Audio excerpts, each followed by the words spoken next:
Dans le monde magique d'Alnith, une guerre est en cours entre les mortels, dont la durée de vie est limitée, et les immortels, qui ont la possibilité de réapparaître. L'issue de la guerre dépend du combat entre les deux hommes les plus forts des deux camps, Graham, le héros humain, et Veltol, le seigneur démon qui règne sur les immortels. Un tel combat aurait normalement été perdu d'avance puisque Veltol est immortel, mais grâce à l'épée sacrée que possédait Graham, il a pu porter un coup suffisamment puissant pour vaincre la régénération de Veltol et le mener à sa perte. Veltol n'a pu s'empêcher de féliciter le héros d'être parvenu à le vaincre, mais il n'a pas digéré d'avoir perdu contre un mortel. Dans ces derniers instants, il a juré qu'il reviendrait pour se venger, et il a disparu du monde. Des années plus tard, Veltol se réveille à nouveau et est accueilli par l'une de ses fidèles servantes, Makina. Elle s'agenouille devant lui et lui dit qu'elle a patiemment attendu 500 ans le jour où il reviendrait. Elle s'excuse de devoir s'occuper de lui dans une tenue aussi décontractée, mais Veltol répond que cela ne le dérange pas. Il est heureux qu'elle ait réussi à accomplir son rituel de réincarnation et à le ramener à la vie, mais cela dit, il n'a aucune idée de l'endroit où il se trouve et veut repartir à la conquête d'Alnith. Makina lui explique alors que beaucoup de choses se sont produites au cours des 500 années qui se sont écoulées depuis sa mort, et qu'Alnith n'existe plus. Il y a environ 80 ans, Alnith et la Terre ont été victimes d'une catastrophe majeure qui a entraîné la fusion des deux mondes. En conséquence, 90% de la population a été décimée et les gouvernements nationaux ont cessé de fonctionner. Les villes ont commencé à fonctionner comme des États indépendants et quelques guerres ont éclaté depuis lors, mais la situation est relativement pacifique aujourd'hui. C'est l'état actuel du monde, et étant donné que la Terre possédait une technologie incroyablement avancée et qu'Alnith possédait de la magitech, la fusion des deux mondes a conduit à de nombreuses avancées rapides. Makina l'emmène à la surface pour lui montrer à quoi ressemble le nouveau monde, et Veltol est stupéfait de voir à quel point le monde a évolué. Mais dans son étonnement, il oublie de faire attention à ce qui l'entoure et manque de percuter un inconnu dans la rue, ce qui oblige Makina à le repousser. Il s'excuse auprès d'elle de s'être laissé distraire, mais il n'arrive pas à croire que cet homme l'ait percuté aussi imprudemment, elle, l'un des 6 Dark-Pires. C'est presque comme s'il ne savait pas ou ne se souciait pas de qui elle est, alors Veltol est prêt à instiller un nouveau sentiment de peur chez ces mortels stupides. Il lève la main vers le ciel, et Makina sait déjà ce qu'il s'apprête à faire. Elle essaie donc de lui dire que ce n'est pas une bonne idée, mais il est déjà trop tard, car il a déjà lancé son sort dans le ciel et créé un énorme trou dans la couverture nuageuse. Les gens semblent plus agacés qu'effrayés par le fait que quelqu'un ait été assez stupide pour utiliser la magie dans la ville. Une alarme se déclenche peu après, et Makina explique qu'il est interdit d'utiliser la grande magie dans la ville, et qu'ils doivent donc quitter les lieux avant d'avoir des ennuis. Veltol ne comprend pas pourquoi il doit faire quelque chose d'aussi lâche que de s'enfuir, mais comme Makina insiste, il la suit. Cependant, alors qu'ils partent, Veltol remarque quelqu'un qui ressemble beaucoup au héros Graham, et il n'a pas le temps d'affronter l'homme car Makina continue de l'entraîner. Une fois hors de danger, Makina s'assoit avec Veltol et l'informe qu'après sa mort, les immortels ont dû signer un cessez-le-feu avec les mortels, et la guerre entre eux a pris fin. Mais lorsque les mondes ont fusionné il y a 80 ans, les citoyens du royaume des immortels ont été contraints de se disperser dans le monde entier, et peu de temps après, les grandes industries ont entamé une croisade contre eux. Veltol lui demande ce qu'elle veut dire, et Makina lui explique que les habitants du monde ont décidé collectivement que les immortels ne méritaient pas les droits de l'homme, et qu'ils ont donc commencé à les chasser sans relâche. Au début, ce n'était pas si grave, mais les gens ont mis au point des armes anti-immortelles, et à partir de ce moment-là, les immortels ont été tués à vue, au point de frôler l'extinction. Il faut quelques instants à Veltol pour comprendre que son peuple a été anéanti, mais une fois qu'il l'a accepté, il demande à Makina si elle sait ce qu'il est advenu des 5 autres pères noirs. On ignore où se trouve Silwal d'Eralshin, mais la mort de Zeno est malheureusement confirmée. Il s'est sacrifié et a servi de leurre pour que Makina puisse échapper aux chasseurs. Il a dit qu'il le faisait pour le bien de Veltol car, à part Alshin, Makina était la seule personne capable d'accomplir le rituel de réincarnation de Veltol. Zeno a toujours été un fidèle de Veltol, il est donc reconnaissant d'avoir eu un si bon subordonné, mais il reste encore une personne que Makina n'a pas mentionnée, alors Veltol lui demande ce qu'il en est de Marcus. Makina n'a pas vraiment envie de parler de Marcus, alors elle essaie de changer de sujet et demande à Veltol s'il a soif. Veltol dit que non, alors Makina doit inventer une excuse pour expliquer qu'il a besoin de boire quelque chose et lui dit d'attendre là pendant qu'elle va en acheter. Pendant qu'elle est partie, un YouTuber commence à s'afficher sur des panneaux d'affichage, et Veltol se demande ce que c'est. Il remarque ensuite que plusieurs lumières s'allument dans les environs, et qu'elles semblent être causées par une fille qui se trouve sur un toit près des panneaux d'affichage. On ne sait pas trop ce qu'elle fait au début, mais elle fait un geste du poignet. En un instant, tous les panneaux d'affichage se mettent à diffuser des vidéos de Hub. La jeune fille semble assez satisfaite d'elle-même, et personne ne sait que c'est elle qui a fait ça, alors elle commence à s'éloigner. Mais alors qu'elle s'en va, Veltol l'appelle, et elle panique un peu parce qu'elle vient de se faire prendre. Elle essaie de prétendre qu'elle n'est pas impliquée, mais Veltol l'a clairement vu faire quelque chose avec les terres environnantes, et tout d'un coup, les écrans ont changé. Elle n'arrive pas à croire que quelqu'un ait été assez perspicace pour comprendre ce qu'elle a fait en se basant uniquement sur les terres environnants, alors elle demande à Veltol qui il est. Bien qu'elle ne le prenne pas au sérieux lorsqu'il affirme être le seigneur des démons, Veltol explique qu'il sait qu'elle a fait quelque chose aux écrans géants, mais qu'il n'en comprend pas le principe, et qu'il aimerait donc l'apprendre d'un expert comme elle. La jeune fille est flattée qu'il la prenne pour une experte en la matière, et elle commence à expliquer qu'il ne s'agissait que d'un piratage de base, et qu'en comparaison, la fuite des fichiers Pokémon était bien plus difficile. Tout ce qu'elle a fait, c'est profiter d'une faille fatale dans la barrière logique du panneau d'affichage, et elle a glissé quelques vidéos épicées pour s'amuser. Veltol l'interrompt et lui dit qu'il est à la recherche d'un de ses subordonnés nommé Marcus, et qu'il se demande si elle a une idée de l'endroit où il peut le trouver. La jeune fille lui montre une tour massive au milieu de la ville et lui dit que le PDG de cette entreprise s'appelle Marcus, et qu'il pourrait donc le trouver s'il s'y rendait. Veltol suit son conseil et se rend à Heavy Magic Industries à la recherche de Marcus. En entrant, il aperçoit une chose bizarre qui s'agite devant lui, mais il l'ignore et se dirige vers la réception. Il dit à la réceptionniste qu'il est ici pour chercher Marcus, mais avant même qu'il ait fini de parler, la secrétaire privée de Marcus arrive et dit qu'elle est ici pour apporter Veltol à Marcus. Ils montent tous les deux dans l'ascenseur qui mène au sommet de la tour, et pendant qu'ils montent, Veltol remarque que la secrétaire a une épingle de la chose qu'il a vue quand il est entré, alors il demande de quoi il s'agit. Elle lui répond fièrement qu'il s'agit de la mascotte de l'entreprise et qu'ils ont l'intention de créer une marque autour d'elle dans un avenir proche. Veltol finit par arriver au sommet de la tour, où il trouve Marcus assis sur son. Marcus dit que cela fait longtemps qu'il n'a pas vu Veltol, mais Veltol trouve irrespectueux que Marcus reste assis en présence de son roi. Marcus l'ignore et lui demande ce qu'il a à faire ici. Veltol lui répond qu'il veut que Marcus l'aide à reconstruire le royaume immortel. Marcus lui rit au nez pendant une bonne minute avant de lui dire qu'il ne le fera pas, d'un ton moqueur. Veltol se sent insulté et se prépare à donner à Marcus une douloureuse leçon de respect. Cependant, avant qu'il ne puisse lancer son sort, l'assistante de Marcus lui assène un coup de lame, ce qui l'oblige à s'esquiver. Il est choqué de voir qu'elle est capable d'utiliser la magie de la forge d'armement, mais avant qu'elle n'attaque à nouveau, Marcus lui demande de se retirer. Il se tourne ensuite vers Veltol et lui dit qu'il est devenu faible car, dans la fleur de l'âge, il ne se serait jamais senti menacé par une magie de cette ampleur. Comment compte-t-il s'emparer du monde si un seul humain est capable de lui donner autant de fil à retordre? Marcus refuse de servir un roi aussi pitoyable et demande à Veltol de le quitter des yeux avant qu'il ne le force. Veltol est furieux et commence à lancer son sort pour abattre Marcus, mais avant qu'il ne puisse terminer, Marcus a déjà lancé son briseur de sorts, et Veltol reste sous le choc car Marcus n'a jamais été assez doué pour le surpasser dans le domaine du lancement de sorts. Marcus attend ce moment depuis des années et prend plaisir à dire à Veltol que sa force est une relique du passé. Il révèle l'implant qu'il a dans la nuque, mais Veltol ne sait pas ce que c'est, alors Marcus sort une vidéo d'instruction qui explique tout à son sujet. L'appareil s'appelle une Familia, et alors que l'utilisation de la magie nécessite normalement un processus en 5 étapes, initialisation, construction, expansion, incantation et proclamation, cet appareil permet de sauter 3 étapes, de sorte que n'importe qui, et je dis bien n'importe qui, peut désormais utiliser la magie à des niveaux élevés. Et au cas où Veltol aurait l'idée d'implanter sa propre Familia, Marcus l'a spécifiquement conçue pour être incompatible avec les êtres supérieurs comme Veltol. Cela signifie qu'il ne pourra jamais utiliser de Familia, et bien que sa vitesse naturelle de lancement de sorts soit surhumaine, comparée à celle de l'IA, il pourrait tout aussi bien envoyer ses sorts par la poste. Veltol demande pourquoi Marcus fait tout cela, et Marcus lui révèle qu'il n'a jamais aimé Veltol depuis le jour où ils se sont rencontrés. Il était tyrannique, arrogant, et pire encore, il avait les compétences nécessaires pour justifier son arrogance, si bien que Marcus n'a jamais pu s'opposer à lui à l'époque, mais tout cela a changé. Il dit à Veltol qu'il est temps pour lui de partir, alors Marcus lui lance plusieurs épées de sang, et Veltol n'est pas capable de les esquiver toutes, alors il finit par être poignardé plusieurs fois et projeté par la fenêtre.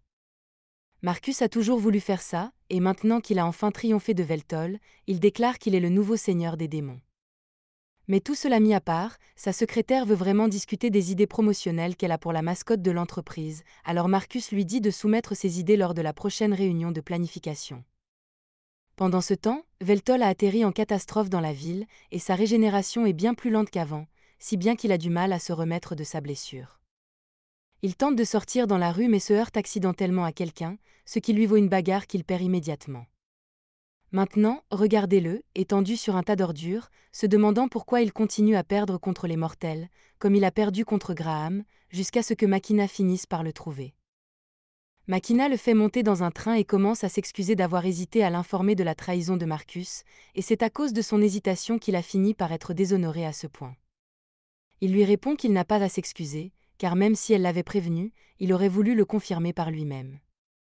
Une fois le train arrêté, Makina conduit Veltol à l'immeuble dans lequel elle vit et lui dit que c'est sa maison. Veltol pense qu'elle veut dire que tout l'immeuble lui appartient, mais Makina l'emmène dans sa petite chambre et lui explique que c'est là qu'elle vit vraiment. Veltol pense d'abord qu'elle plaisante, mais Makina est tout à fait sérieuse, car c'est tout ce qu'elle peut se permettre avec son salaire. Veltol se rend compte qu'elle a vécu ainsi pendant tout ce temps en attendant son retour, alors il la serre contre lui et la remercie, car il n'oubliera jamais la loyauté qu'elle lui a témoignée. Il y a plusieurs siècles, Makina était persécutée par les gens de son époque. En effet, après avoir découvert qu'elle était immortelle, ils l'ont rendue responsable de tous leurs problèmes et ont décidé que la meilleure chose à faire était de la jeter dans un volcan. Cependant, avant que Makina n'entre dans la lave, Veltol surgit de nulle part pour la sauver. C'était la première fois qu'ils se rencontraient, et la seule raison pour laquelle Veltol était venu était qu'il avait entendu dire qu'il y avait un autre immortel comme lui dans la région, et après avoir vu Makina pour la première fois, il n'a pas été déçu. Il lui proposa de lui consacrer son corps et son âme, et depuis ce jour, Makina est restée fidèle à Veltol. Makina ne tarde pas à se réveiller. Avant que Veltol ne se réveille, elle se rend à la cuisine pour préparer le petit déjeuner. En attendant que la soupe bouille, elle fait appel à son assistant virtuel, Elclay, et une version miniature d'elle-même apparaît dans son champ de vision. Elle lui indique la date, l'heure et les conditions météorologiques actuelles. Makina demande à Elclay comment elle se porte. Elclay effectue alors un diagnostic complet de ses systèmes et lui annonce que tout fonctionne parfaitement. Ce qui est bien, mais ce n'est pas exactement ce que Makina demandait. Makina termine son petit déjeuner, puis va réveiller Veltol et lui sert la nourriture. Il n'a jamais vu un tel plat, mais rien qu'à l'odeur, il sait qu'il va être délicieux. Il prend les baguettes pour goûter, et bien sûr, il adore la nourriture que Makina lui a préparée, ce qui rend cette dernière extrêmement heureuse. Une fois qu'il a fini de manger, Veltol demande à Makina si elle sait où se trouvent d'autres immortels, et elle connaît en effet quelques immortels qui ont réussi à échapper à la chasse aux immortels. Mais récemment, des immortels ont disparu, et Makina a même perdu le contact avec deux de ses proches assistants, Orné et Palmlook. Elle espère qu'ils se sont simplement cachés, mais n'ayant aucun moyen de les contacter, elle n'en est pas sûre. Veltol lui demande si les chasses à l'immortel existent toujours, mais elle lui répond qu'elles ont pris fin il y a plusieurs dizaines d'années. Ces chasses ont été lancées par Marcus pour asseoir sa position au sommet, et maintenant qu'il a tout le pouvoir, il n'a plus aucune raison de continuer. Le ressentiment des gens à l'égard des immortels a également diminué au fil des ans, si bien qu'il n'est pas particulièrement dangereux d'être vu à l'extérieur. Après la disparition des aides de Makina, elle s'est rendue à leur appartement pour prendre de leurs nouvelles, et l'endroit était en désordre. Mais le seul indice qu'elle a trouvé est cette note sur laquelle sont inscrits les mots « Fournaise immortelle ». En lisant le message, Veltol attrape sa tasse de thé, mais une douleur soudaine le fait tressaillir et il renverse la tasse partout. Il semble qu'il n'est pas encore complètement guéri des blessures qu'il a subies hier, et ce n'est pas seulement sa régénération qui s'est affaiblie, tout en lui est plus faible qu'avant. Même le sort qu'il a lancé à son arrivée aurait eu un effet bien plus important si Veltol était à pleine puissance. Makina explique cela par le fait que la foi que Veltol utilisait comme pouvoir à l'époque de sa splendeur n'existe plus. Pour l'instant, on ne parle de lui que dans les livres d'histoire. Sans reconnaissance, les pouvoirs de Veltol ne lui reviendront jamais vraiment, mais il pense que cela devrait être assez facile à résoudre puisqu'il n'a qu'à se faire connaître une fois de plus. Cela dit, il dit à Makina qu'il veut sortir et explorer les environs, car rester assis toute la journée serait mauvais pour lui, alors Makina suggère qu'ils aillent tous les deux faire du shopping. Ils entrent donc dans un magasin et Makina lui demande de monter sur la plateforme pour que la machine puisse prendre un scan 3D de son corps. Elle s'excuse d'être limitée à des vêtements bon marché en raison de son budget, mais Veltol lui dit que cela ne le dérange pas, car sa beauté naturelle lui irait bien dans n'importe quel vêtement. Après avoir pris ses mensurations, elle demande à Veltol s'il a des préférences, mais il ne connaît pas grand-chose au style de l'époque actuelle et laisse le choix à Makina. Makina décide de demander à Elclay de faire le choix le plus optimal pour Veltol, en tenant compte du budget et de l'aspect pratique. Makina ne pense pas qu'un survêtement soit une bonne idée, mais une fois que Veltol l'a vu, il a adoré son apparence, et il est encore plus intrigué par le motif dans le dos. Makina lui explique qu'il s'agit d'une ancienne langue utilisée par les gens qui vivaient sur cette terre, et que les symboles sur la veste épellent « Démon Lore », seigneur des démons. Comme Veltol a l'air d'aimer ça, elle prend le survêtement pour lui et sort du magasin. Mais avant qu'elle ne parte, il attire son attention parce qu'ils n'ont pas encore payé. Makina lui explique que toutes les transactions sont effectuées automatiquement. Ils mangent ensuite dans un fast-food et, alors qu'ils sont assis ensemble, Veltol demande à Makina ce que c'est que de se faire installer un Familia. La trahison de Marcus mise à part, le Familia est sans aucun doute un appareil révolutionnaire, et il est donc curieux de le découvrir. Makina explique qu'il est très pratique, car il permet non seulement d'utiliser plus facilement la magie, mais aussi de recueillir des informations, de faire des achats ou même de communiquer. Avant que les familias ne se généralisent, les gens avaient des smartphones pour faire ces choses, mais c'était vraiment peu pratique de devoir les tenir en main. Veltol lui demande de le lui montrer, il le fait tourner et commence à le toucher. Makina est d'abord un peu effrayée, mais elle s'amuse beaucoup, au point que sa familia doit l'avertir que son rythme cardiaque vient de s'accélérer. Une fois qu'il a fini de l'inspecter, Veltol lui demande si ce n'est pas inconfortable d'avoir la familia installée dans la nuque. Au début, c'était étrange, mais elle s'y est habituée quand il est devenu illégal pour les entreprises de diffuser des publicités directement dans la tête des gens. Il est difficile de vivre au quotidien sans un tel dispositif, mais en même temps, avoir un familia ne rend pas nécessairement la vie meilleure, comme le montre sa situation actuelle. Alors qu'ils rentrent chez eux, Veltol déclare qu'il va trouver un emploi. Makina est déconcertée et dit à Veltol qu'il n'a pas besoin de faire quelque chose d'aussi bas que de travailler.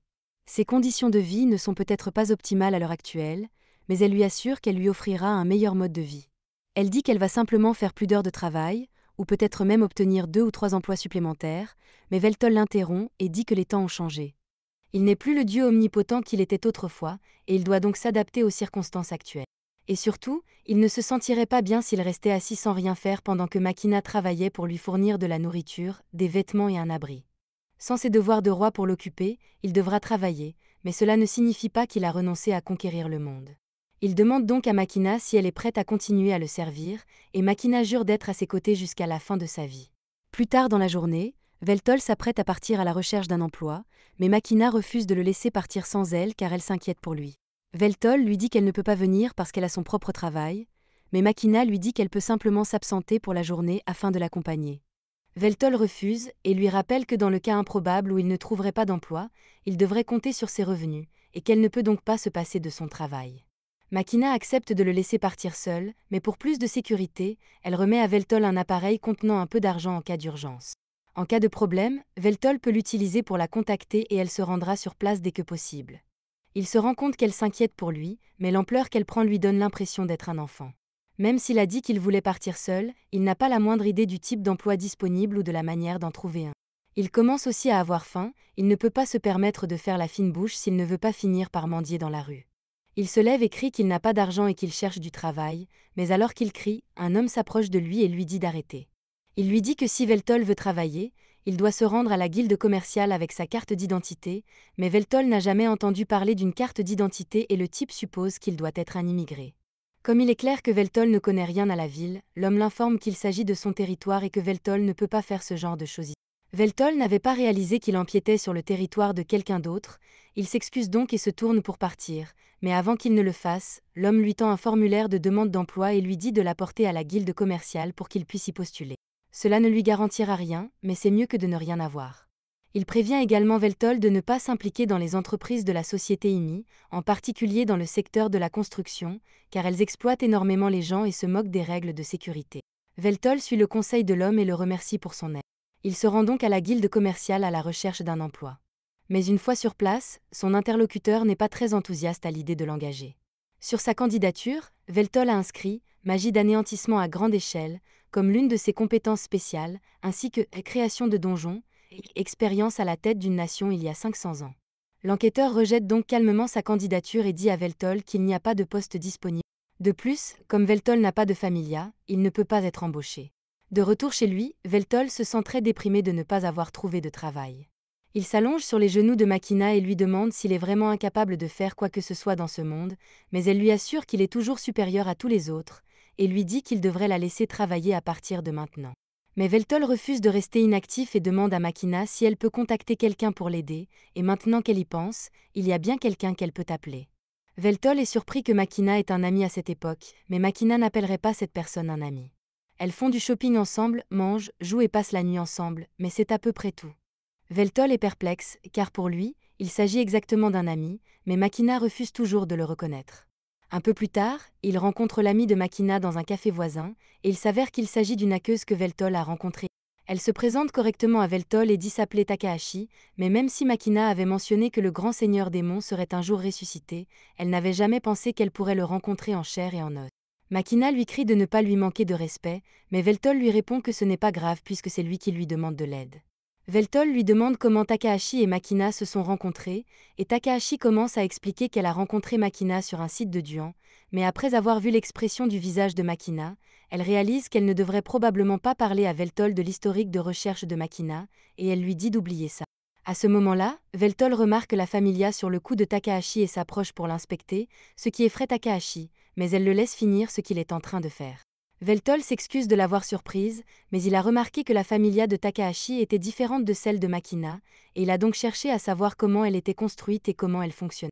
Takahashi s'étonne que Veltol puisse faire tout cela simplement en le touchant. Makina lui explique alors que Veltol a la capacité, Sajai, qui lui permet d'utiliser le flux de mana pour comprendre la composition de n'importe quel objet qu'il touche. Il a une idée générale du fonctionnement d'une familia, mais il y a encore beaucoup de composants qu'il ne peut pas encore analyser complètement. Mais c'est un problème pour un autre jour, car s'ils sont ici en ce moment, c'est pour demander à Takahashi d'initier Veltol à un certain type de travail. Elle demande pourquoi Veltol ne va pas simplement à la guilde commerciale, mais il a déjà essayé, et ils l'ont rejeté parce qu'il n'avait pas de familia. Et à cause de certains CDO qui vendent des données contre lui, Veltol ne peut pas faire installer une familia, alors ils espéraient que Takahashi aurait des idées. Takahashi réfléchit un instant, et Veltol est un jeune seigneur démon de 500 ans avec une belle voix, un beau visage et pas de familia. Il n'y a qu'une seule option possible, et il a donc été décidé que Veltol deviendrait un streamer. Takahashi a expliqué que les streamers mettent en ligne des vidéos d'eux-mêmes en train de faire des choses pour lesquelles ils reçoivent de l'argent sous forme de revenus publicitaires ou de dons. Elle a même du matériel qui lui reste de l'époque où elle faisait du streaming, même s'il est un peu dépassé, mais si Veltol devient populaire, il pourra s'acheter du nouveau matériel. Makina est fermement opposée à l'idée que Veltol devienne streamer, car ce travail est extrêmement instable et risqué. Elle pense qu'il vaudrait mieux qu'il trouve un emploi fiable, comme retourner des hamburgers, mais Takahashi pense que cela pourrait être une grande opportunité pour lui. Veltol a une belle voix, un beau physique et une aura incroyable. Il remplit donc tous les critères pour devenir une star. Makina ne peut nier que Veltol est charmant, mais elle n'est pas sûre que ce soit une bonne idée. Il y a certains jeux auxquels il ne pourrait pas jouer sans familia, mais il pourrait toujours s'en tenir aux jeux qui utilisent encore des contrôles physiques. La plupart des gens ne regardent même plus le jeu, ils regardent juste pour voir Veltol faire des choses.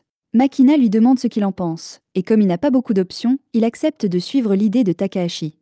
Plus tard dans la journée, Makina prend un bain pendant que Veltol fait des recherches sur l'internet de ce monde, et il ne lui faut pas longtemps pour comprendre comment elle fonctionne. Il ne tarde pas à comprendre son fonctionnement.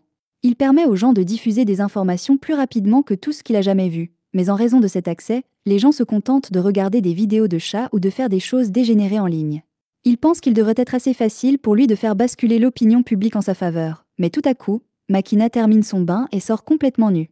Lorsqu'elle réalise ce qui vient de se passer, elle s'habille et s'excuse auprès de Veltol pour son manque d'égard. Elle vit seule depuis si longtemps que c'est devenu une habitude, mais Veltol lui répond qu'il n'y a pas lieu de s'excuser car elle a trouvé son corps très beau, même s'il pense toujours que son propre corps est plus beau. Quelques heures plus tard, Takahashi arrive chez Makina avec tout son vieux matériel pour aider Veltol à l'installer. Une fois que c'est fait, elle lui donne la manette pour qu'il puisse essayer quelques jeux. Elle essaie de lui expliquer les commandes, mais Veltol lui répond que ce n'est pas la peine puisqu'il sait déjà exactement comment ça marche. Ce genre de choses est bien plus facile à analyser qu'une familia. Alors il commence à faire défiler la bibliothèque de jeux et se décide pour Bloodborne. Takahashi se souvient que de nombreuses personnes ont abandonné le jeu parce qu'il était trop difficile, mais elle est sûre que les capacités d'analyse de Veltol lui faciliteront la tâche. Pourtant, lorsque Veltol démarre le jeu, il ne parvient même pas à dépasser l'introduction. C'est beaucoup plus difficile qu'il ne le pensait. Et même après quelques heures de jeu, il n'a toujours pas beaucoup progressé, si bien que Takahashi lui dit carrément qu'il est nul. Makina pense que Takahashi est impoli, mais Veltol sait très bien qu'il est nul. Il comprend les mécanismes, mais n'arrive pas à les maîtriser. Makina craint donc qu'il ne soit pas capable de streamer après tout.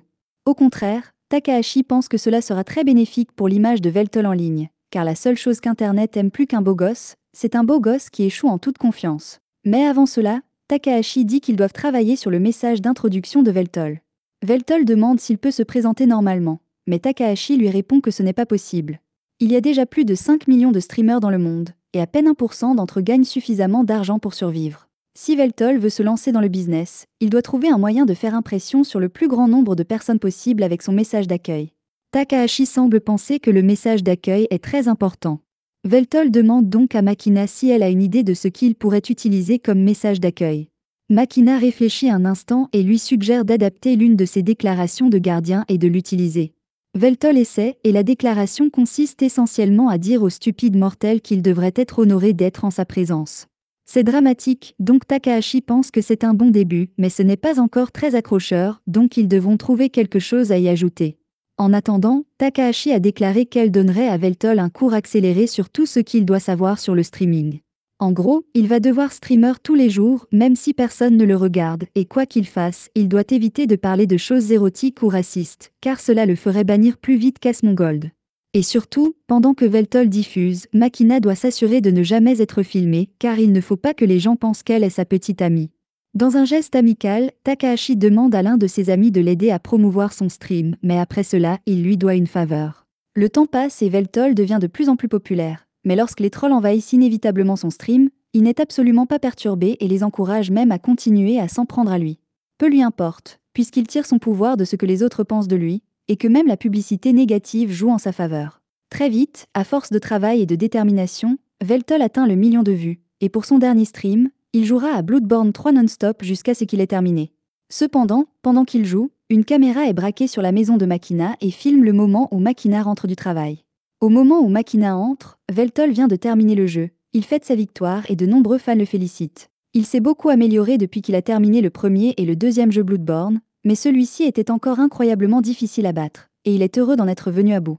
Il remercie tous ses fans et haters d'être restés avec lui jusqu'à ce qu'il ait fini, mais cela dit, il doit mettre fin au stream pour aujourd'hui.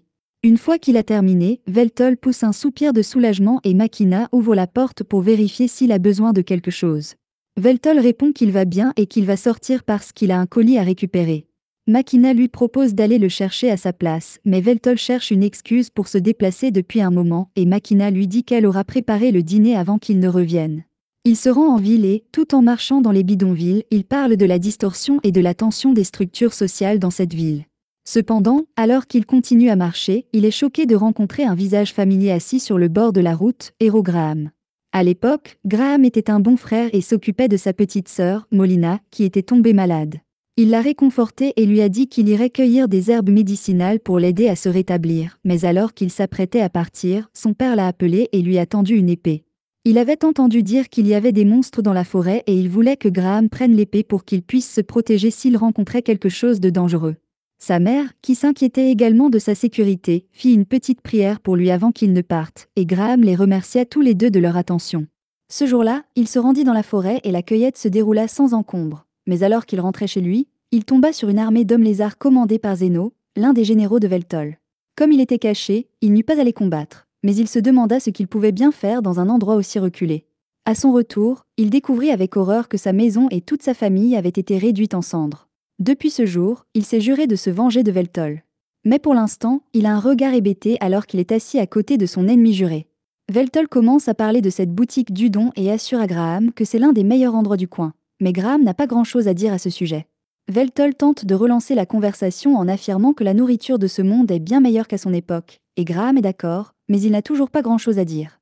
Le repas arrive enfin et ils s'apprêtent tous deux à manger, mais Graham finit par dire quelque chose, expliquant à quel point il est étrange d'engloutir des nouilles à côté de l'ennemi qui a tué sa famille et ses amis.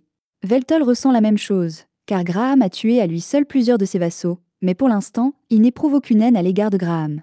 Il est simplement curieux de savoir comment Graham a pu survivre aussi longtemps, alors qu'il est immortel. La seule explication serait que Graham soit devenu immortel d'une manière ou d'une autre, mais cela irait à l'encontre de toute son idéologie qui consiste à tirer le meilleur parti d'une durée de vie limitée. Graham explique qu'il n'a pas renoncé à sa mortalité, mais qu'en récompense de sa victoire sur Veltol, la déesse Meldia lui a donné la bénédiction de la jeunesse éternelle. Si cette bénédiction lui a permis de vivre aussi longtemps, elle ne le rend pas immortel pour autant. Veltol commente que la déesse Meldia devait l'aimer beaucoup et qu'il peut donc imaginer qu'elle lui ait accordé une telle bénédiction. Après que Graham eut mis fin à la guerre avec les immortels, ceux-ci recommencèrent à se faire la guerre entre eux. Graham reçut donc l'ordre d'aller sur le champ de bataille et de tuer les mêmes mortels que ceux qu'il avait autrefois combattus pour sauver.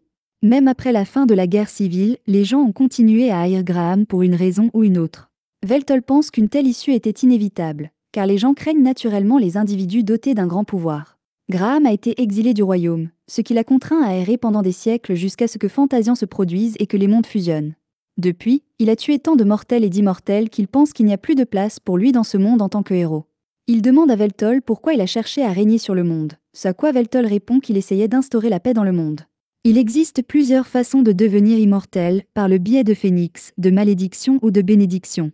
Ainsi, à quelques rares exceptions près, tous les immortels ont été mortels à un moment ou à un autre. Pourtant, les mortels ont constamment ostracisé et persécuté les immortels parce qu'ils étaient différents, et les immortels n'étaient pas mieux, puisqu'ils faisaient exactement la même chose aux mortels. La leçon que Veltol en a tirée est que, quoi que vous soyez, les gens détesteront et craindront toujours ce qui est différent. Il pensait donc que le seul moyen d'instaurer la paix dans le monde était de se placer au sommet du monde et de le gouverner, afin de s'assurer que personne n'ait à souffrir de telles persécutions. Graham ne croit pas que la paix par la domination du monde fonctionnerait, mais il ne peut pas non plus nier que les gens, laissés à eux-mêmes, ne parviendront jamais à la paix, puisqu'il a fait l'expérience directe des persécutions et des guerres insensées. Malgré cela, il refuse toujours d'admettre que Veltol a raison, et Veltol accepte donc que Graham ne soit jamais d'accord avec lui. Graham se lève pour partir et remercie Veltol pour les nouilles, mais avant de partir, il dit à Veltol qu'il est heureux d'avoir eu la chance de parler avec lui. Veltol se lève également pour partir, en marchant dans la rue, il remarque Takahashi dans une ruelle, apparemment en proie à des ennuis. Elle a apparemment engagé cet ogre pour un travail, mais il essaie maintenant de lui extorquer le double du salaire. Takahashi lui dit qu'il est stupide s'il pense qu'elle va lui donner autant d'argent, mais l'ogre est tout à fait prêt à la battre s'il n'obtient pas ce qu'il veut, alors il lève la main pour la frapper. Mais Veltol lui attrape le bras et lui dit de laisser Takahashi tranquille. Il se sent généreux aujourd'hui, alors il est prêt à ignorer le manque de respect de l'ogre. Mais l'ogre reconnaît Veltol comme le gars qu'il a battu il y a quelque temps, alors il n'a pas peur de lui. Takahashi tente alors de dire à Veltol de s'enfuir avant qu'il ne soit blessé, mais Veltol répond que ce n'est pas grave puisqu'il veut tester la puissance qu'il a récupérée grâce à son million d'abonnés. Alors que l'ogre tente de le frapper, Veltol tend la main et attrape le coup, mais l'ogre active alors la magie du vent et brise complètement le bras de Veltol. Cependant, avec ses pouvoirs partiellement restaurés, Veltol est capable de régénérer son bras instantanément et envoie l'ogre dans un tas d'ordures. L'ogre est KO et Veltol est franchement déçu car il s'attendait à un combat plus intense. Takahashi s'approche de lui et lui demande s'il va bien. Veltol répond qu'il va parfaitement bien, mais il veut savoir qui était ce type et pourquoi il l'a attaqué. Takahashi explique qu'il était censé être son garde du corps pour une mission importante aujourd'hui, mais que tout à coup, il s'est mis à faire des demandes ridicules. Veltol ne savait pas que ce type était censé être son garde du corps, alors il s'excuse de l'avoir assommé, mais Takahashi dit que ce n'est pas grave puisqu'elle vient de trouver quelqu'un d'encore mieux. Elle demande à Veltol de devenir son garde du corps pour la journée et lui propose même de le payer pour cela. Takahashi l'emmène sur place et lui explique qu'elle essaie de voler quelque chose dans cet entrepôt et qu'elle a besoin de lui pour faire diversion pendant qu'elle s'en empare. Veltol dit qu'il comprend l'objectif, mais avant que Takahashi ne puisse lui donner d'autres instructions, il se lève et, bien que Takahashi essaie de l'arrêter, il a déjà défoncé la porte d'une importante opération des Yakuza. Veltol ne sait pas vraiment ce qu'il est censé faire ici, alors il demande à Takahashi par communication si le cube dans la table est la cible. Takahashi lui répond par l'affirmative, mais elle ne comprend pas non plus comment il communique avec elle, puisqu'il n'a pas de familia. Veltol déclare fièrement qu'il a simplement copié les terres de communication produits par la familia, afin de pouvoir reproduire les caractéristiques de la magie. Quoi qu'il en soit, comme il n'y a pas beaucoup d'ennemis ici, Veltol dit qu'il va les soumettre et réclamer la queue pour Takahashi, mais avant qu'il ne fasse quoi que ce soit, elle lui demande de s'assurer qu'il ne tue personne. Veltol accepte de se retenir et, avant le début du combat, il s'annonce en utilisant son message d'accueil. Cependant, aucun des membres du Yakuza n'a vu son stream, ce qui rend les choses très gênantes. S'il y a encore des gens qui ne le reconnaissent pas, Veltol va devoir travailler beaucoup plus dur pour se faire connaître. Mais pour l'instant, la puissance de son million d'abonnés devrait suffire amplement à faire tomber ces types. Les Yakuza ne comprennent toujours pas ce qui se passe, mais ils pensent que Veltol n'est qu'un fou, alors l'un d'entre eux sort un pistolet magique et tire sur lui. L'un d'eux sort donc un pistolet magique et lui tire dessus. Mais Veltol ne se laisse pas impressionner et utilise la magie de renforcement sur lui-même afin de dévier les balles. Une fois que le membre du Yakuza n'a plus de munitions, Veltol passe à l'offensive et commence à assommer les membres du Yakuza, l'un après l'autre, avec un minimum d'effort. Le membre du Yakuza équipé d'un pistolet magique passe à un pistolet normal, car c'est plus rapide que de recharger, mais juste avant qu'il ne tire, Takahashi prend le contrôle de sa vision et affiche une illusion qui pousse le membre du Yakuza à tirer sur son coéquipier. Veltol assomme alors le dernier gars, et comme ils sont tous inconscients, la mission est pratiquement terminée. Veltol s'approche de l'un des membres du Yakuza et commence à inspecter son arme, qui utilise une sorte de carte comme munition. Takahashi est impressionné par la facilité avec laquelle Veltol a éliminé ses Yakuza, mais il devrait vraiment prendre la boîte et partir d'ici avant de s'attirer plus d'ennuis qu'ils n'en ont prévu. Elle dit qu'elle est en route pour rejoindre Veltol, mais ce dernier lui dit de rester où elle est, car on dirait que les ennuis viennent d'arriver. Ce qu'il y a commence à attaquer Veltol alors qu'il est recouvert d'une sorte de cape d'invisibilité.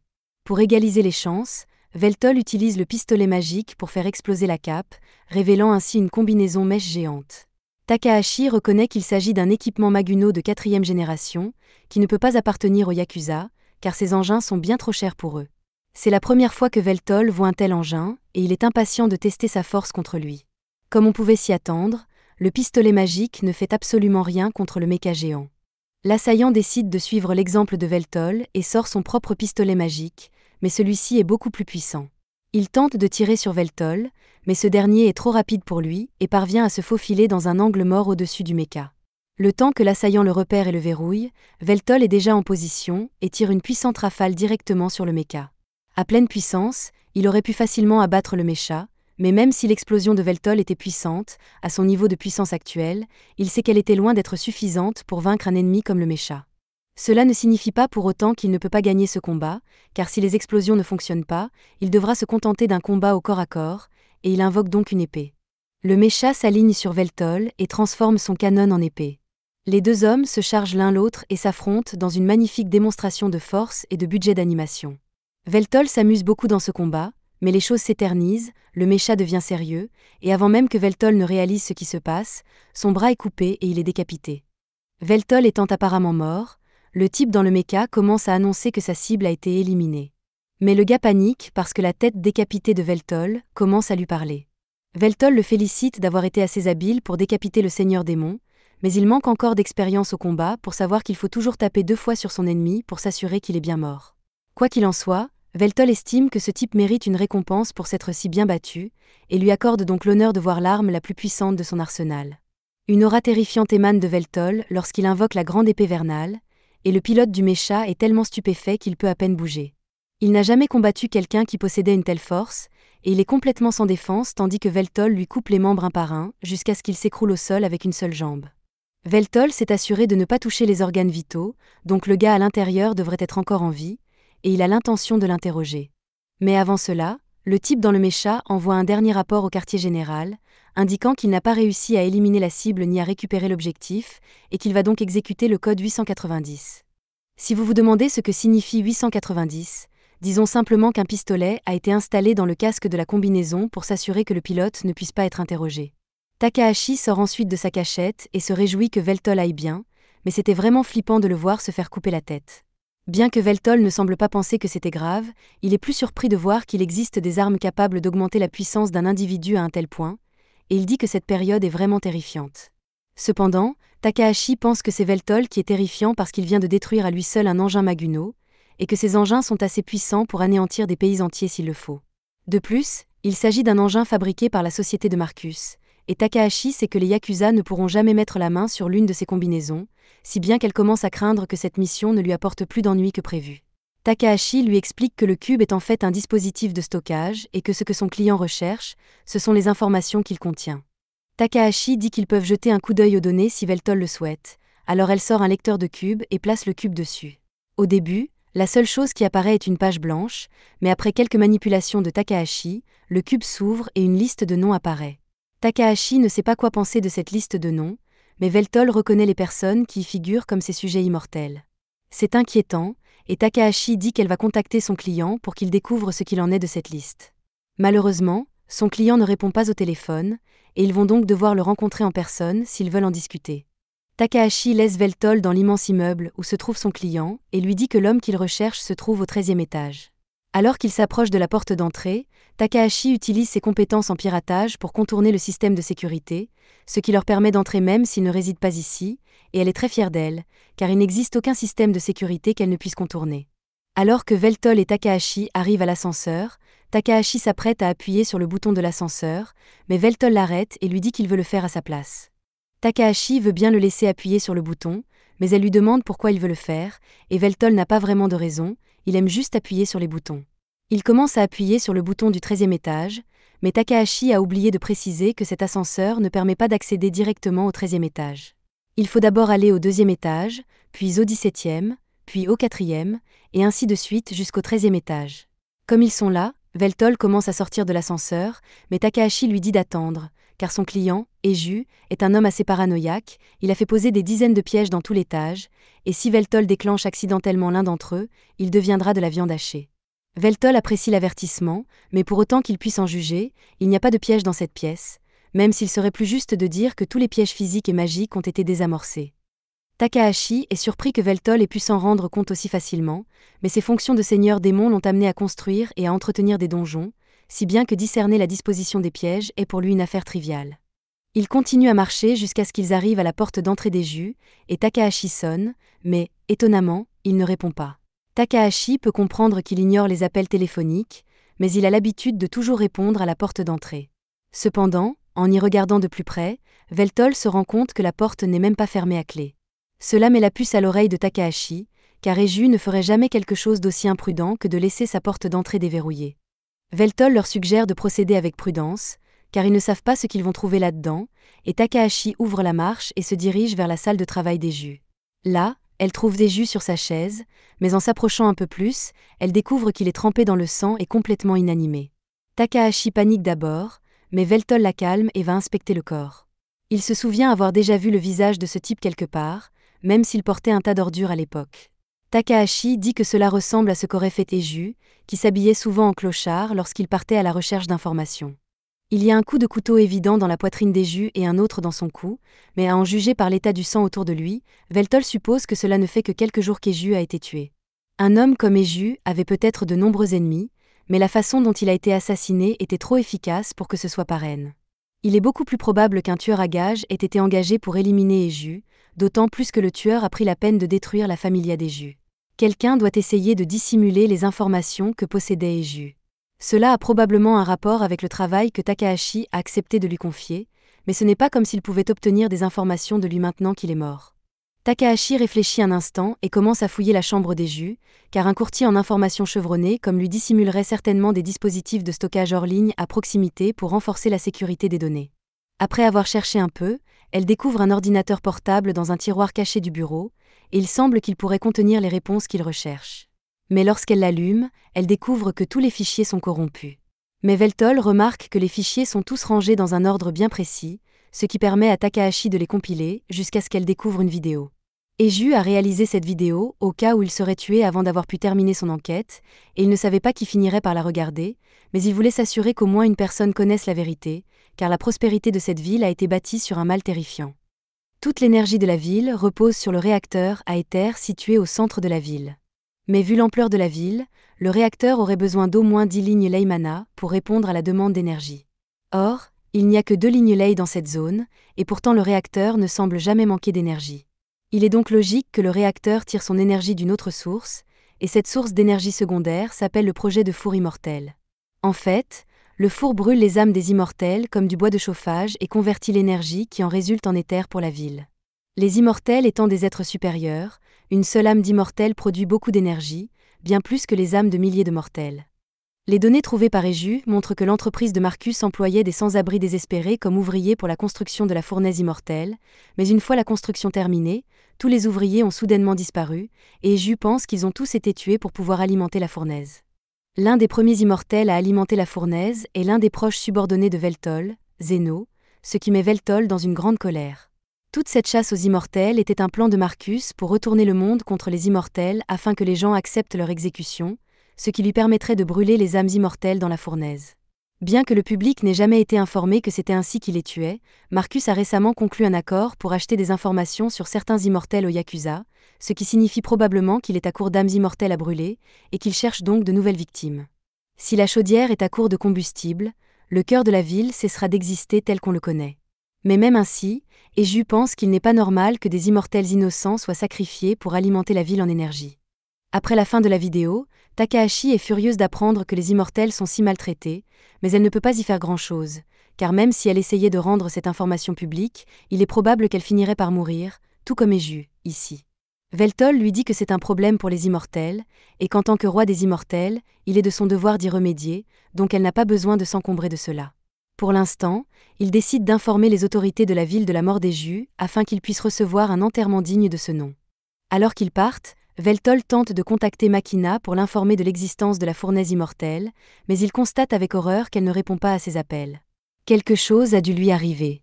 Pendant que Veltol était occupé à faire sa course, Makina a regardé dans le réfrigérateur pour voir ce qu'elle pourrait faire pour le dîner avant qu'il ne revienne, mais il y avait toujours les mêmes ingrédients que la dernière fois. Le bon côté des choses, c'est qu'Elclay lui dit qu'elle devrait pouvoir faire un bon curry avec les ingrédients qu'elle a sous la main.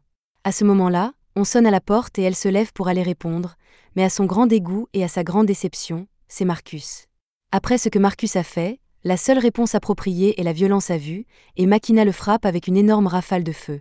Marcus est englouti dans les flammes et projeté en arrière, mais il est tout aussi immortel qu'elle, et un peu de feu ne suffira pas à l'achever. Makina se transforme complètement et sort de la maison pour l'affronter, car elle sait déjà qu'il ne prépare rien de bon. Avant que le combat ne commence, Makina déconnecte sa familia du réseau pour que Marcus ne puisse pas y accéder, puis tous deux commencent à se lancer des attaques à l'aide d'armes magiques. Jusqu'à présent, le combat semble relativement équilibré, mais alors que Marcus est distrait, Makina s'approche et s'agrippe à l'un de ses bras, ce qui le fait exploser et se détacher complètement. Elle a réussi à prendre Marcus au dépourvu avec ce coup, mais quelques secondes plus tard, il a déjà régénéré son bras.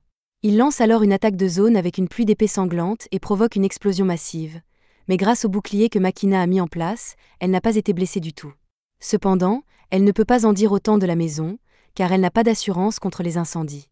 À ce moment-là, la secrétaire de Marcus sort de la fumée et tente d'achever Makina par une attaque sournoise, mais Makina est trop rapide pour elle, et la seule chose que la secrétaire taillade est une illusion.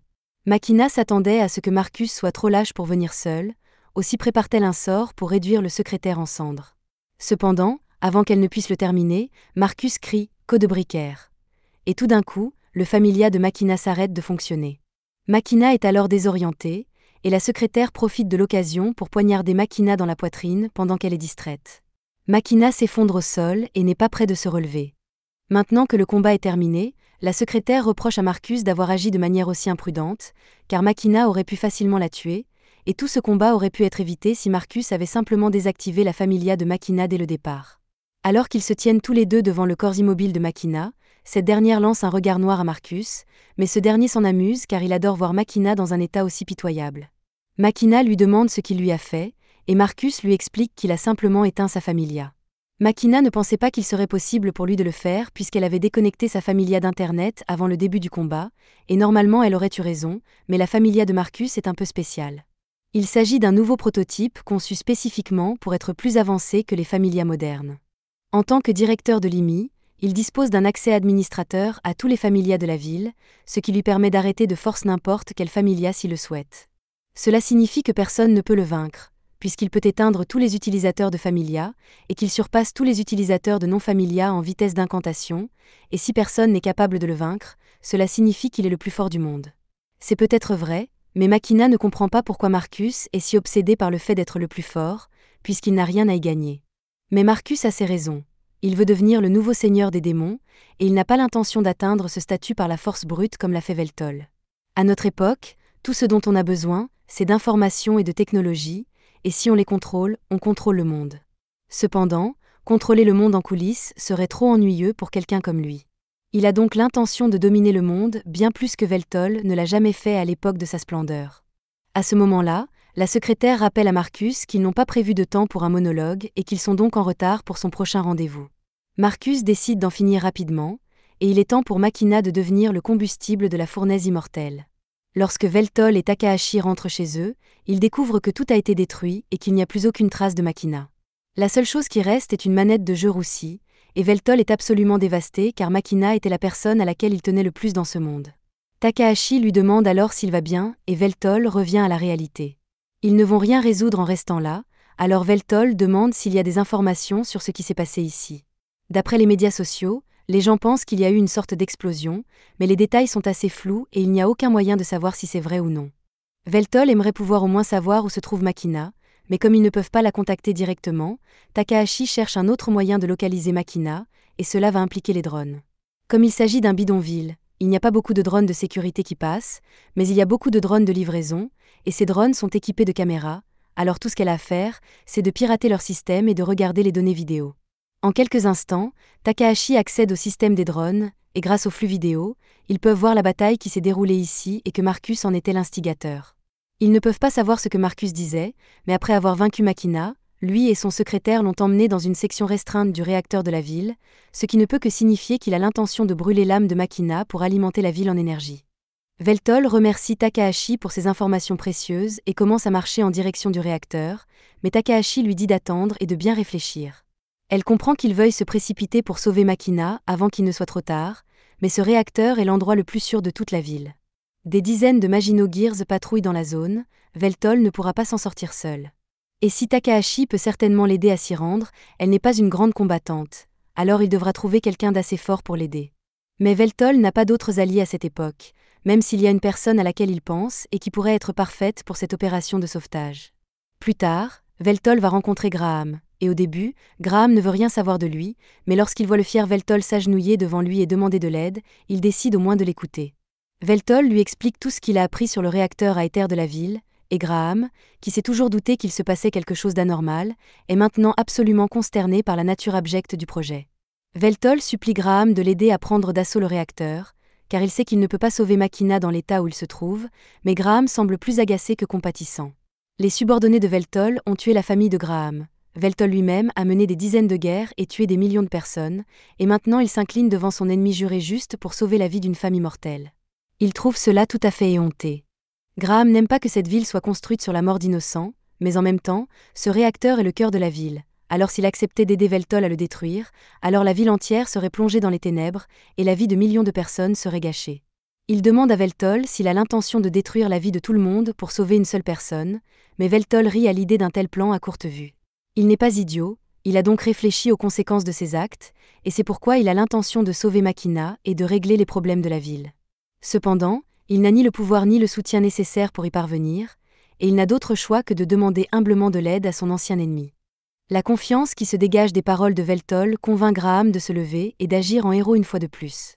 Cependant, il précise qu'il ne fait pas cela pour aider Veltol et qu'il n'a toujours pas pardonné toutes les atrocités qu'il a commises il y a des siècles, mais il y a une femme kidnappée dont l'âme est sur le point d'être brûlée, alors il accepte d'unir temporairement ses forces pour le bien de la justice, bien qu'il se sente toujours étrange de faire équipe avec le Seigneur Démon. Un peu plus tard, Takahashi parvient à trouver un moyen pour eux deux d'entrer dans le réacteur sans avoir à passer par la zone interdite, et elle les conduit jusqu'à une entrée cachée. Apparemment, cette entrée servait à transporter tous les matériaux utilisés pour construire le réacteur. Mais même si ce chemin les mène au réacteur, Veltol estime qu'ils n'ont pas assez de temps pour sortir d'un tel labyrinthe. De son côté, Graham pense que ce sera un jeu d'enfant de sortir de ce labyrinthe, puisqu'il a déjà fait à maintes reprises par le passé. Il lance un sort appelé « cartographie automatique » et, en quelques secondes, une carte détaillée du labyrinthe apparaît dans sa main.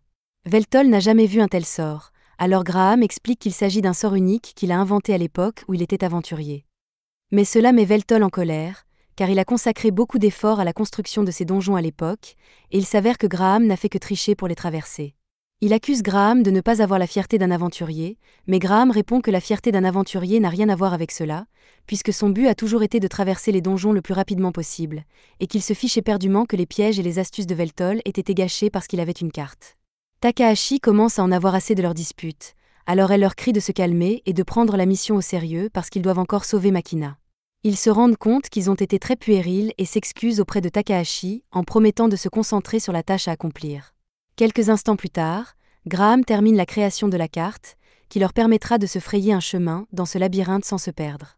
Veltol demande à Graham s'il est sûr qu'ils peuvent se fier à la carte, et Graham le confirme, ajoutant que sa magie cartographique peut aussi détecter les pièges et les ennemis. Mais ce labyrinthe ne semble pas avoir de mesures de sécurité, ils devraient donc pouvoir emprunter le chemin le plus court vers le réacteur. Alors qu'ils se dirigent tous les deux vers le réacteur, Veltol appelle Takahashi pour s'excuser une nouvelle fois de son emportement de tout à l'heure. Takahashi est encore un peu énervé, mais tant que Veltol reste concentré sur son travail, elle ne s'en préoccupe pas. Il lui demande comment se déroule sa partie du plan jusqu'à présent, et elle lui répond qu'elle progresse régulièrement, mais que ce sur quoi elle travaille va prendre beaucoup de temps à préparer, et qu'elle n'est donc pas sûre de pouvoir le faire avant qu'ils ne descendent tous les deux dans la salle du réacteur. Si elle a besoin de plus de temps, Veltol et Graham devront occuper les ennemis pendant un moment pour compenser, et Veltol le comprend. Au fur et à mesure qu'ils descendent, l'éther ambiant devient de plus en plus dense et la communication avec Takahashi est de plus en plus difficile. Veltol respire profondément pour se préparer à ce qui l'attend, et Graham remarque qu'il peut voir que Veltol est devenu plus fort qu'il ne l'était dans le passé. Veltol ne sait pas de quoi il parle, car il est loin d'avoir la force qu'il avait à son apogée, mais ce n'est pas de cela que Graham parle. Veltol a été capable de baisser la tête devant son ennemi juré pour sauver son subordonné, mais l'ancien Veltol aurait laissé brûler Makina avant de s'incliner devant qui que ce soit. Cela montre que la force de caractère de Veltol est plus grande que jamais, et s'il avait été comme cela lors de leur affrontement il y a des années, les résultats auraient pu être différents. Alors que l'ascenseur arrive à destination, Veltol et Graham sont confrontés à la secrétaire de Marcus, qui les attendait depuis que Marcus savait que Veltol finirait par se montrer. Marcus a maîtrisé Machina et la tient près du cœur du réacteur, et il semble prendre beaucoup de plaisir à tuer une ancienne camarade. Après la réanimation de Veltol, Marcus a fait quelques recherches sur son entourage et c'est ainsi qu'il a découvert que Machina était toujours là et en pleine forme. Au fil des ans, les chasses aux immortels qu'il a orchestrées ont causé la mort de nombreux immortels. Il n'aurait jamais pu imaginer que Machina était toujours en vie et qu'elle se tenait à l'écart dans la ville. Il lui explique que cet endroit s'appelle la fournaise des immortels et que, comme son nom l'indique, elle brûle les âmes des immortels pour générer de l'éther, qui alimente à son tour la ville. Au début, Machina est un peu déconcertée par le monologue de Marcus, mais elle se souvient que 2 de ses subordonnés sont toujours portés disparus, et elle en déduit que Marcus a dû les kidnapper et les donner à la fournaise des immortels. Marcus se souvient de ces 2-là et raconte à Machina à quel point ils s'inquiétaient l'un pour l'autre alors que leurs âmes étaient brûlées. Cela la met tellement en colère qu'elle déclenche un grand torrent de flammes, mais Marcus se contente de dresser un bouclier et reste indemne. Il continue de se moquer de Machina en lui rappelant son camarade des ténèbres, Zenoll, et en l'informant qu'il a été le premier immortel à être jeté dans la fournaise. Marcus a même tellement aimé entendre les cris d'agonie de Zenoll qu'il les a enregistrés et en a fait une mixtape. Machina lui demande s'il a l'intention de l'utiliser comme combustible, mais cela devrait être assez évident maintenant. Le dernier immortel qu'ils ont enfermé dans le four est sur le point de s'éteindre, et Marcus ne peut pas se permettre de laisser le réacteur à court d'énergie, puisqu'il s'agit de la pierre angulaire de la ville. Normalement, il aurait envoyé des gens chercher d'autres immortels, mais si ce qu'il fait était rendu public, il y aurait un tas de gens ennuyeux qui parleraient de choses comme les droits des immortels, et il ne veut pas avoir à gérer cela, c'est pourquoi il est allé chercher Machina en personne. Comme elle fait partie des Dark Peers, son âme devrait être assez forte pour brûler pendant quelques années. Marcus n'aura donc pas à se soucier de faire le plein pendant un certain temps, mais il devra probablement commencer à chercher d'autres sources d'énergie à un moment ou à un autre. Pendant que Marcus monologue, sa secrétaire affronte Veltol et Graham. Elle explique à Veltol qu'elle a été chargée de monter la garde et de le retarder suffisamment longtemps pour que Marcus puisse terminer son monologue diabolique et alimenter la chaudière avec Machina. Elle ne pensait pas que Veltol aurait le courage de se montrer, et non seulement il est venu, mais il a amené un ami, et cet ami n'est autre que le héros, Graham.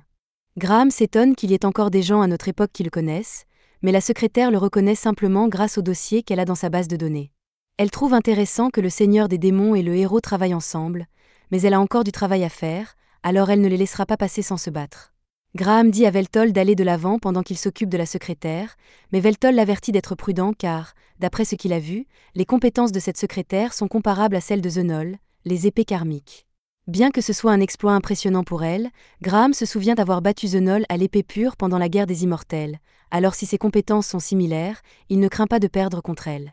La secrétaire, offensée par cette déclaration, décide de montrer à Graham ce dont elle est capable et se précipite derrière lui pour lancer une attaque surprise. Graham est pris au dépourvu par l'incroyable vitesse de la secrétaire, mais avant que son épée ne le frappe, il parvient à se protéger et à éviter les blessures. Pendant ce temps, Veltol part en sprintant pour sauver Machina, et même si la secrétaire veut l'arrêter, elle ne pourra pas passer devant Graham sans se battre. Avant de partir, Veltol demande à Graham de s'assurer qu'il ne mourra pas, puis il saute le long de la ligne centrale du réacteur pour atteindre le cœur le plus rapidement possible. La secrétaire doit absolument arrêter Veltol, elle décide donc d'abattre Graham le plus rapidement possible et de se regrouper avec Marcus, et pour ce faire, elle active son zéro base gear. Il y a un flash aveuglant, et avant que Graham ne réalise ce qui se passe, il est frappé et projeté contre un mur. Il regarde la secrétaire et constate qu'elle porte désormais un ensemble complet de Magino-Gear, et pas seulement de l'éther Magino-Gear ordinaire. Il s'agit d'un prototype, d'une version de nouvelle génération qui n'a pas encore été commercialisée. Elle est plus efficace, plus rapide, et surtout, elle s'adapte mieux aux courbes de la secrétaire. Cependant, il reste une faille dans la conception, car le temps de fonctionnement de cette combinaison dépend entièrement des réserves magiques de l'utilisateur, mais la secrétaire ne va pas laisser ce combat durer assez longtemps pour que sa magie s'épuise. Elle s'élance vers l'avant, et maintenant elle est encore plus rapide qu'elle ne l'était auparavant. Alors qu'elle atterrit dans le mur derrière Graham, celui-ci a à peine le temps de lever son épée et de bloquer avant d'être projeté à travers le sol. La secrétaire lui dit qu'il devrait être honoré d'affronter une telle merveille de l'ingénierie moderne, mais Graham n'a pas envie de l'entendre se lancer dans un nouveau discours marketing. La secrétaire qualifie Graham de relique du passé, puisque son épée, son armure et même sa familia sont toutes dépassées, et qu'elle est sûre de pouvoir remporter la victoire avec ses techniques et son équipement de pointe. Graham lui répond que l'équipement et l'entraînement ne garantissent pas la victoire dans un combat car, au bout du compte, on gagne ou on perd. La secrétaire est d'accord, mais son équipement fantaisiste l'est tout autant. Elle frappe Graham avec une telle rapidité qu'il a à peine le temps de réagir et de bloquer avant d'être touché. Puis, il la voit rengainer son épée, et à la seconde où elle le fait, elle lance un nouveau coup à la vitesse de l'éclair. Mais cette fois, Graham s'y était préparé, et il est capable de la bloquer beaucoup plus facilement. Malgré cela, il n'arrive toujours pas à trouver la moindre ouverture dans sa défense, et il admet que le niveau d'avancement atteint par cette époque est vraiment effrayant. La secrétaire tente de s'élancer derrière lui pour l'attaquer une nouvelle fois, mais Graham l'a déjà vue, alors il part ses attaques et la repousse d'un coup de pied. Cependant, il peut voir qu'il n'a pas fait beaucoup de dégâts à cause de la solidité de son armure. Il n'a pas beaucoup progressé dans ce combat, mais il a au moins compris une chose sur son schéma d'attaque. Il dit qu'elle ne peut utiliser son attaque rapide comme l'éclair que lorsque son épée est entièrement rengainée. La secrétaire confirme qu'il a raison, mais ce n'est pas parce qu'il a découvert qu'il peut la battre. Avec son Maginot-Gear et son incroyable vitesse d'attaque, sa victoire est pratiquement assurée, et elle est fatiguée de perdre du temps ici, car elle va en finir rapidement. Elle commence à attaquer Graham à plusieurs reprises avec sa lame foudroyante, mais il semble s'être habitué à la vitesse, et il est capable d'esquiver ses attaques assez facilement. Même lorsqu'il est touché, il ne subit presque aucun dommage et récupère immédiatement avant de retomber sur ses pieds. La secrétaire le charge à nouveau, mais cette fois, alors que leurs lames sont verrouillées, elle tente de pirater la familia de Graham afin d'éteindre son corps. Cependant, pour une raison ou une autre, elle ne parvient pas à y accéder, et elle suppose que Graham a dû mettre en place des mesures de protection contre le piratage. Si elle ne parvient pas à pénétrer dans la familia de Graham, la tâche s'annonce bien plus ardue que prévu, mais elle reste persuadée qu'elle peut l'emporter. Alors qu'elle est en train de dire cela, Graham décide de passer à l'offensive, il marche sur son épée pour la maintenir en place et lance un glaive de terre qui envoie des éclats de roche sur elle. La secrétaire parvient à se dégager sans trop de mal, mais Graham n'en a pas fini. Dans la seconde qui suit, il lance un sort de glace pour figer les rochers et la secrétaire. Bien qu'il sache que cela ne suffira pas à la retenir longtemps, il a juste besoin qu'elle reste en place assez longtemps pour qu'il puisse s'approcher et lancer une boule de feu multicouche à bout portant. La force de l'explosion est si puissante qu'elle projette la secrétaire en arrière contre le mur, mais malgré tous les feux d'artifice, elle s'en sort à peu près indemne. Cependant, elle est très énervée qu'une relique du passé comme Graham lui donne autant de fil à retordre. Graham s'étonne qu'une telle boule de feu n'ait pas fait plus de dégâts, mais au moins il sait que sa tactique est toujours efficace contre elle. La secrétaire, enragée, s'élance dans une attaque frénétique, mais tous ses coups sont parés, et Graham se connecte proprement avec une entaille à la poitrine. Bien que le coup ne traverse pas l'armure, elle est repoussée et ne comprend pas comment elle peut perdre face à un fossile comme Graham. Mais même si Graham est vieux, il reste le héros qui a mis fin à la guerre des immortels à lui tout seul, alors il est impossible qu'une telle chose puisse le battre. Elle décide de tenter une dernière attaque et met tout son mana dans son éclair, car elle ne peut pas perdre un affrontement à pleine puissance contre l'épée rouillée que tient Graham, mais ce dernier la corrige et dit que son épée n'est pas rouillée. Elle est peut-être en sommeil en ce moment, mais tant qu'il y aura quelqu'un qui a besoin d'un héros, elle retrouvera toujours sa lumière. Graham fait appel au pouvoir de l'épée X pour la première fois depuis des siècles, et après une brève confirmation des nobles intentions de Graham, l'épée lui accorde la permission d'utiliser son pouvoir. Il se place face à la secrétaire et lui dit qu'il est sur le point d'utiliser sa technique ultime, celle-là même qui a tué Veltol il y a tant d'années. La secrétaire fait de son mieux pour vaincre Graham, mais lorsqu'elle voit la taille de la lumière de son épée grandir, elle se rend compte qu'elle n'est pas assez payée pour faire face à tout cela. Il est alors trop tard, et Graham déclenche son attaque.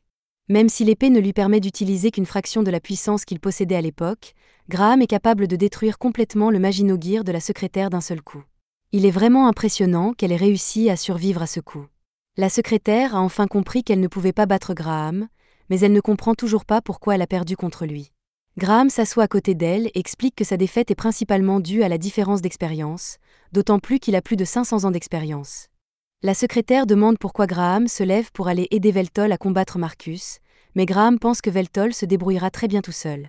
Elle dit à Graham que Veltol n'a aucune chance contre Marcus car ce dernier est bien plus fort qu'elle, et qu'en plus, personne sans Familia n'est capable de vaincre ou de suivre Marcus. Graham lui dit qu'elle sous-estime énormément Veltol, même s'il comprend pourquoi elle pense que Veltol est plus faible que Marcus puisqu'elle n'a jamais vu l'atout de Veltol. La seule personne à la connaître est Graham, car il a dû combattre Veltol jusqu'à la mort, mais Veltol ne l'a jamais utilisé, donc même Marcus n'est probablement pas au courant de l'existence de l'épée légendaire de Veltol. Graham n'était là que pour s'assurer que des gens comme le secrétaire n'interfèrent pas dans le combat de Veltol, et il est donc certain que Veltol sortira victorieux. Si c'est le cas, La secrétaire demande à Graham s'il va la tuer, mais il répond que non, c'est un héros, et la secrétaire est trop blessée pour continuer à se battre contre lui, il n'a donc aucune raison de l'achever. À ce moment-là, des balles magiques commencent à pleuvoir sur les deux hommes, et Graham utilise sa magie pour créer un bouclier qui les protège. Il semble que des renforts soient arrivés, mais ils sont tout à fait disposés à tirer sur la secrétaire en même temps que sur Graham, si bien que quelque chose lui dit qu'elle est autant en danger que lui. Et si c'est le cas, quel genre de héros serait-il s'il ne protégeait pas une femme blessée au mieux de ses capacités? Pendant ce temps, au cœur de la cité, Marcus tient Makina par la gorge et a presque fini son monologue. Alors il jette Makina dans la fournaise pour que son âme soit brûlée. Alors qu'elle plonge vers une mort certaine, la seule chose à laquelle pense Makina est qu'elle ne pourra plus se tenir aux côtés de Veltol. Cependant, juste avant qu'elle ne heurte la fournaise, un nuage de fumée noire se précipite et la rattrape. Makina ouvre les yeux et voit Veltol debout au-dessus d'elle, lui disant qu'il est là pour la sauver. C'est la fin de l'épisode 6. Abonnez-vous pour ne pas manquer la prochaine partie.